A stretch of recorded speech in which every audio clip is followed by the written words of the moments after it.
Pokoknya kamu tidak boleh bikin kacau di sini. Di sini mengerti kamu? Berarti tempat lain boleh.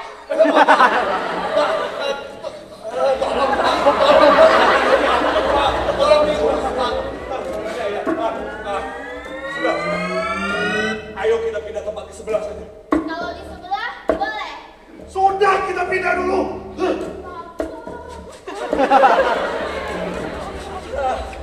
Banyak sekali orang-orangnya di sini ya Pak. Mudah-mudahan di luar sebelah tidak ada apa-apa Pak. Tidak ada masalah. Ini saya sebenarnya nggak capek. Bagaimana kalau kita Pak. Saya ini sudah datang lebih dulu. Kapan bagian saya, Pak? Ya, baiklah. Silakan maju ke depan Pak. Ayo, nak. Bapak mau pakai apa? Oh, ini anak pertama saya, Pak. Namanya Firman. Sedangkan saya Firman, Pak. Oh, anak ya tadi. Iya, Pak. Ini manusia. Iya, Anak Pak. manusia. Anak manusia. Sebentar. Oh, benar. Ini anak manusia, Pak Budi. Bapak ini, saya sebenarnya satu sisi sedang bertemu dengan manusia yang masih subur seperti Bapak. Iya, Pak. Kebetulan istri saya juga subur. Dan sekarang juga sedang hamil lagi. Hamil lagi? Iya, Pak. Anak keberapa, Pak, hamil? Ke-10. 10? Iya. 10, Pak? Iya. Oh, benar-benar Bapak ini sangat produktif. Sekali lagi saya bangga ketemu dengan Bapak. Benar begitu Pak Budi ya? Ya. Tapi langsung saja Pak. Mau paket apa? Iya. Oh iya Pak. Paket Pak, paket. Apa tidak ada paket yang lain seperti itu, Pak? Maksud Bapak apa? Atau ada kemungkinan paket-paket yang lain seperti itu, Pak? Bapak ini bagaimana? Yang murah itu adalah paket silver. Hanya 100 juta hasil per semester. Apa boleh dicicil, Pak? Atau ada kebijakan yang lain? Karena kan zaman saya kuliah dulu ada kebijakan yang seperti itu, Pak. Mohon maaf Pak. Kami di sini hanya pelaksana, tidak membuat kebijakan. Yang paling murah itu adalah silver. Dan itu pun tidak bisa dicicil, mohon maaf. Memangnya siapa, Pak, yang membuat kebijakan? Ya, tentu saja, rektor dengan izin dari Menteri Pendidikan dan juga undang-undang yang berlaku di negara kita. Undang-undang apa itu, Pak? Undang-undang kok memeras rakyat seperti kami ini. Undang-undang pendidikan, Pak. Gini, kalau Bapak merasa keberatan, silakan saja tuliskan usulan Bapak dan sampaikan kepada Menteri Pendidikan dan juga Dewan Perwakilan Rakyat. Silakan. Negara apa ini? Pendidikan kok memeras rakyat? Bapak, hati-hati kalau bicara Pak, hati-hati. Pak, 100 juta asio, Pak. Itu bukan jumlah uang yang sedikit, Pak. Saya harus banting tulang untuk mendapatkan uang sebegitu banyak. Apa itu bukan memeras namanya, Pak? Itu sudah menjadi resiko Bapak. Pak, pendidikan itu tanggung jawab pemerintah, Pak. Masa depan sebuah bangsa, Pak. Bapak-bapak jangan main-main dengan pendidikan. Tidak ada yang main-main di sini Pak. Di sini kami menyediakan fasilitas-fasilitas yang berkualitas. Pengajar, ruangan semuanya berkualitas. Bahkan ya Pak, kami memiliki perpustakaan terbesar di Asia Tenggara. Dan satu lagi Pak yang paling penting, di sini kami juga menyediakan udara yang bebas polusi yang bisa Bapak hirup kapanpun dan dimanapun gratis Pak. Iya. Tapi oleh karena itu Pak, makanya kami ini butuh biaya operasional. Iya, tapi jangan memeras begitu dong, Pak. Saya ini kan sudah bayar pajak, Pak. Dari lahir saya sudah bayar pajak, Pak. Digunakan uangnya. Bapak! Pak, tolong jangan bicara mengatur di sana kemari. Kalau Bapak memang tidak mampu, silakan daftar di tempat lain. Silakan, Pak. Jadi Bapak mau mengusir saya? Tidak, Pak, tidak. Tidak ada yang mengusir Bapak. Di sini, Pak, kami punya peraturan dan untuk mendapatkan pendidikan, Bapak atau siapapun itu harus mematuhi peraturan tersebut. Paham? Jelas? Pak, ini apa nih, Pak? Tidak perlu menakut-nakuti saya, Pak. Ini robot security Pak. Dia bekerja berdasarkan prosedur standar yang ada di sini. Iya, tapi tidak perlu menakut-nakuti saya, Pak. Saya ini tidak takut, Pak. Tidak ada yang takut Pak. Pak, saya ini cuma minta sedikit kebijakan, Pak. Kenapa dipersulit? Ini saja, Pak. Bagaimana kalau Bapak menabung saja dulu. Ya, menabung. Nanti kalau uangnya sudah terkumpul, baru Bapak bisa daftarkan anaknya di sini. Bagaimana? Menabung, Bapak bilang. Saya ini sudah menabung, Pak. Tapi kan uang kuliah kalian ini selalu naik setiap tahunnya, Pak. Maaf, bukan naik Pak, tapi disesuaikan. Uang kuliahnya sama saja, cuma nilai mata uang saja yang terus berubah. Omong kosong. Kalian ini manusia atau robot? Apa tidak ada sedikit pun rasa kemanusiaan di hati kalian? Hei Bapak, percuma Bapak bicara dengan kami. Sekali lagi, kami tidak berhak untuk membuat kebijakan. Di universitas ini, hanya rektorlah yang berhak untuk membuat kebijakan tersebut. Paham, Pak? Oke, saya akan bicara dengan rektor. Anak saya ini juara MTQ loh, Pak. Masa tidak mendapatkan keringanan? Ya. Silakan Bapak bawa anaknya dan daftarkan di rektorat. Silakan. Ayo nak, kita ke rektorat. Iya Pak, yuk.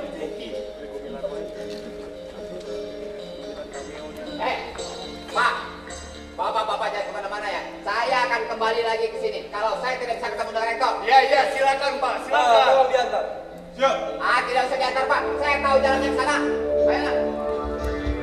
Pak, pokoknya saya harus kembali lagi ke sini. Kalau saya tidak ketemu rektor, anak saya ini harus bisa diterima di universitas ini, Pak. Kita sama-sama tahu kontaminasi bahan kimia pada makanan dan minuman yang telah terakumulasi puluhan tahun dan pencemaran udara yang telah menembus batas aman telah banyak membuat orang menjadi mandul, ya toh? Dan penciptaan humanoid adalah cara teknologi yang merupakan jalan keluar yang paling manusiawi, di mana sebuah keluarga bisa memelihara robot sesuai dengan keinginan mereka dan menyalurkan naluri alamiah mereka sebagai ayah atau ibu. Tapi Pak, kenapa robot juga perlu dididik atau dikuliahkan? Bukankah mereka sudah dilengkapi dengan program-program yang pengisiannya dapat dilakukan sesuai kebutuhan? Saya beri skema besarnya dulu. Begini, kita sudah membangun sistem sejak zaman Orde Baru lebih 60 tahun yang lalu, ya toh? Ya. Kita semua bagian dari sistem itu dan saling pengaruh-mempengaruh. Dalam dasawarsa terakhir, timbul persoalan besar ya karena faktor kemandulan tadi. Dan tentu saja ini mempengaruhi sekolah-sekolah dan universitas-universitas yang sudah dibangun.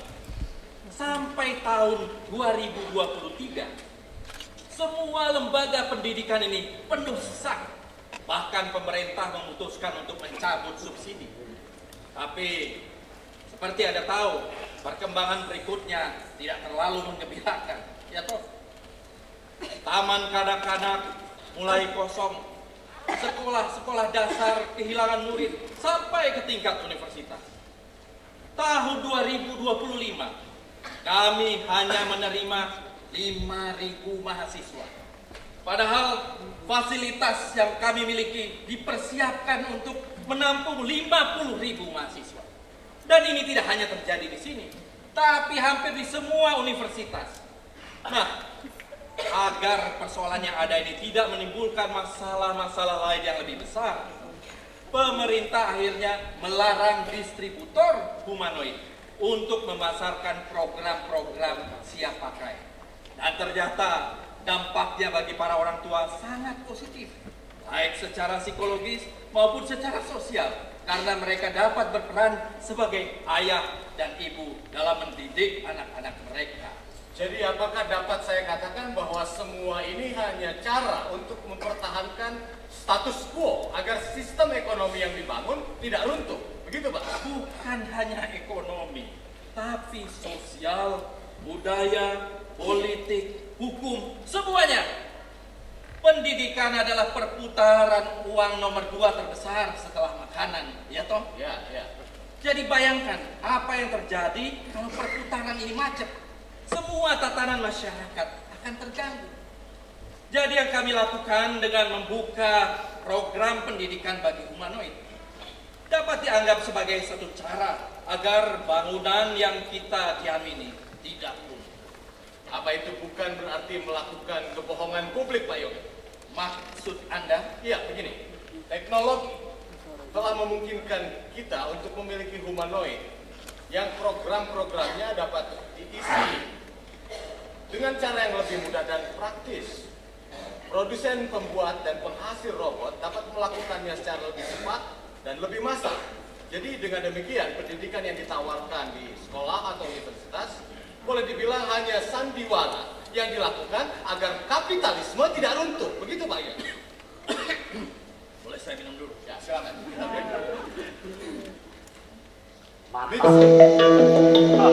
Anda masih menyaksikan topik hangat hari ini bersama Rektor Universitas Robot Indonesia, Profesor Dr. Yoga Muhammad, dan saya, Kusuma Merdeka. Kita akan mendengarkan jawaban beliau atas pertanyaan tadi setelah pesan-pesan berikut ini. Break ya, Mas? Ya. Pertanyaan tadi tidak ada dalam daftar pertanyaan yang Anda kirimkan kemarin. Loh Pak, daftar itu kan hanya guidelines yang pastinya baru kita tahu setelah wawancara. Kalau Bapak baca catatan kaki di bawahnya, ada tercantum di sana Pak. Ya, tapi jangan bawa-bawa kapitalisme segala dong. Negara kita ini bukan negara kapitalis, tapi Pancasilais. Iya nih, Mas Kusuma. Jangan keluar jalur itu dong, Mas. Mas, ingat loh, Mas. Saya ini yang mengatur supaya Mas bisa wawancara dengan Pak Rektor, Mas. Ya. TV lain mana yang saya bantu? Iya, Sir. Tapi kan TV lain isinya hanya iklan dan sampah. Jadi tidak ada yang keluar jalur. Kita semua masih dalam konteks. Pemirsa kita sekarang ini Pak, bertambah pintar dan mereka membutuhkan informasi yang tepat dan akurat dari sumber yang terpercaya. Jadi justru di sini kesempatan Bapak untuk memberikan jawaban yang dapat mereka percaya dan memberikan alasan-alasan yang bisa mereka pahami, begitu Pak. Maaf, bisa kita mulai lagi? Gimana Pak? Mulai lagi? Ya. Ses. Oh ya, sebentar. Oke, 3, 2, 1, mulai! Pemirsa, terima kasih Anda masih bersama topik hangat hari ini. Kita sedang berbincang-bincang dengan Rektor Universitas Robot Indonesia, Profesor Dr. Yoga Muhammad, dan saya tentu saja, Kusuma Merdeka. Silakan dijawab pertanyaan. Saya mau menekankan beberapa hal. Pertama, apa yang kami lakukan di sini dan di seluruh universitas di Indonesia mengacu pada kebijakan pemerintah tentang eksistensi humanoid. Bukan hanya di negara kita, hampir semua negara sepakat untuk mendukung resolusi PBB tentang tata kehidupan dunia di zaman supramodern. Coba Anda bayangkan, apa jadinya kalau humanoid dapat dipasarkan dengan bebas dan program-programnya dapat diinstal dengan mudah oleh siapa saja. Bukan hanya sekolah dan universitas yang tutup, tapi seluruh tatanan masyarakat yang kita bangun dengan susah payah sepanjang peradaban akan runtuh. Tenaga kerja manusia akan diganti oleh robot-robot cerdas yang investasinya jauh lebih murah. Produksi barang akan meningkat tajam. Lantas, siapa yang akan membeli? Karena sebagian besar manusia sudah kehilangan pekerjaan. Chaos total. Ya toh? Ya. Tapi tadi yang Anda maksud dengan tatanan ini, maksudnya kapitalisme ya Pak? Itu yang kedua. Kita tidak menganut kapitalisme, tapi Pancasilais. Sekali lagi, Pancasilais.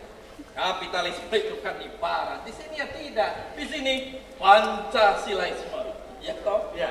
Jadi kapitalisme sama dengan Pancasilaisme, gitu Pak? Itu kan interpretasi Anda. Saya tidak bilang begitu. Kita tetap beda.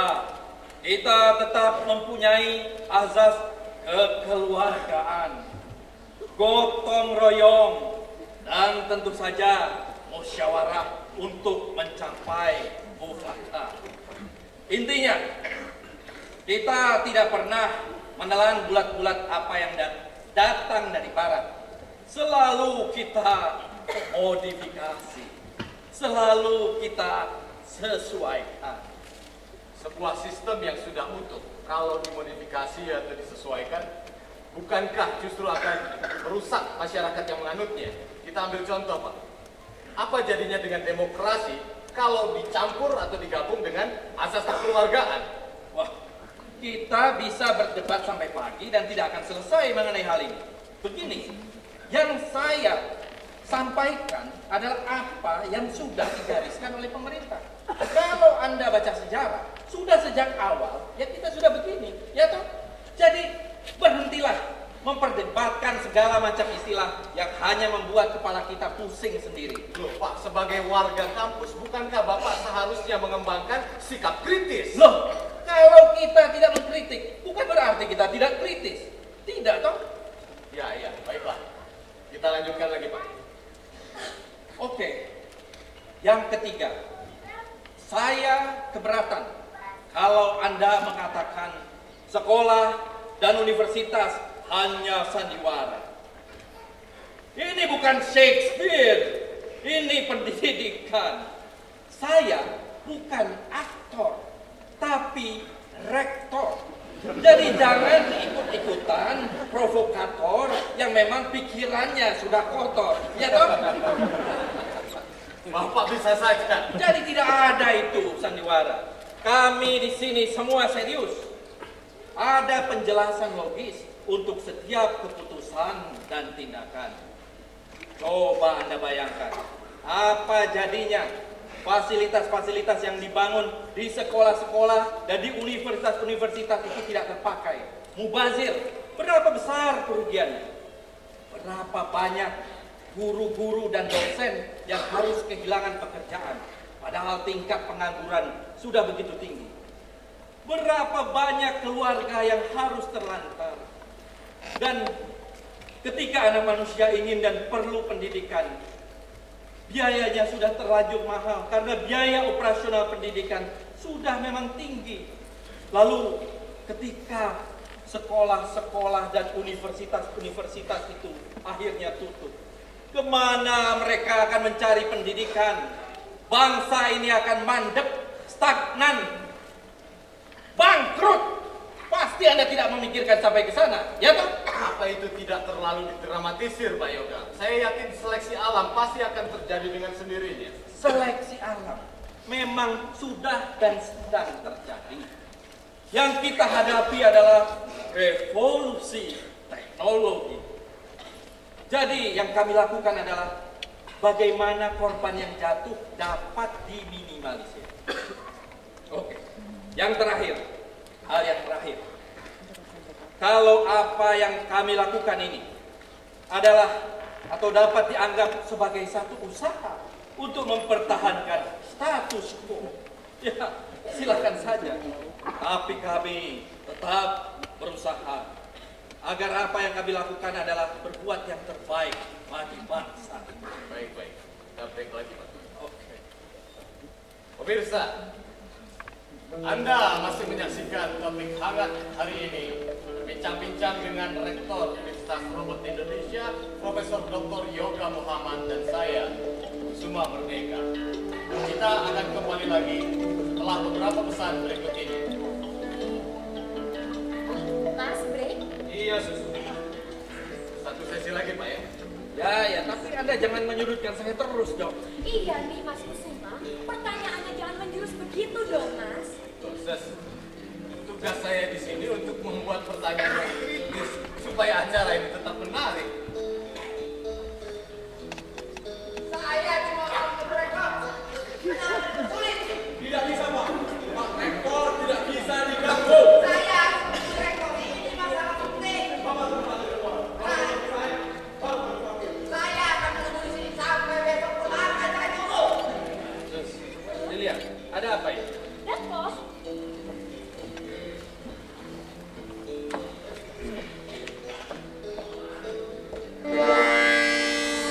Hei, ini yang tidak boleh masuk. Hei, ada apa ini? Mereka memaksa masuk, Pak. Apa perlu saya singkirkan? Biarkan saja. Ya, silakan. Ada apa, Pak? Saya mau ketemu rektor, Pak. Saya rektornya.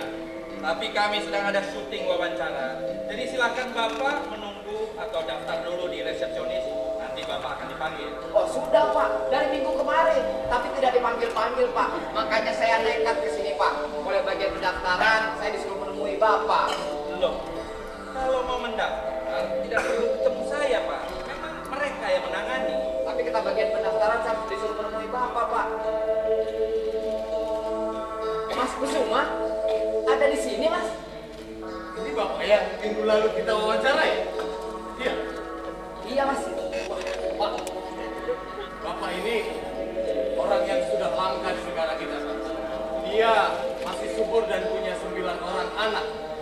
Sebentar lagi 10 Mas. Sebentar lagi 10. Saya sedang ambil lagi. Hebat, hebat. Ternyata masih ada orang kita yang subur. Jadi bagaimana Pak? Apa boleh saya duduk atau saya bicara di sini saja? Ya, oke. Silakan.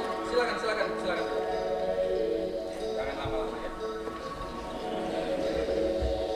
Pak, saya tetap di sini atau... Kamu keluar saja lah. Siap. Bapak, saya bukan lagi.